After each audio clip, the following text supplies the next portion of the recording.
Good morning everyone. দেখো আমরা সকাল 7টা বাজে তখন চলে এসেছি পানিঘাটা ব্রিজে। পানিঘাটা ব্রিজে আগে প্রথমে গিয়েছিলাম আমরা দুধিয়া থেকে, ওখান থেকে ঘুরে তারপরে চলে এসেছি পানিঘাটা নদীতে। এখন নদীতে আমরা নামবো সবাই মিলে। দেখো জায়গাটা খুব সুন্দর, জলের স্রোত কি দেখেছো? জলের অনেক স্রোত, খুব সুন্দর স্রোত। জলের নাজারাটা দেখো কি সুন্দর, জলের স্রোতও হচ্ছে কি সুন্দর, জায়গাটা অনেক সুন্দর। আমরা কিছুক্ষণ থাকবো এখানে একটু, তারপরে চলে যাব বাড়ি।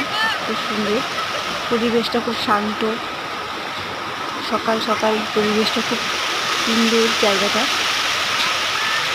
বেশিক্ষণ থাকা যাবে না, পাহাড়ি এলাকা তো, চলে যেতে হবে। খুব সুন্দর। Bye bye guys, by.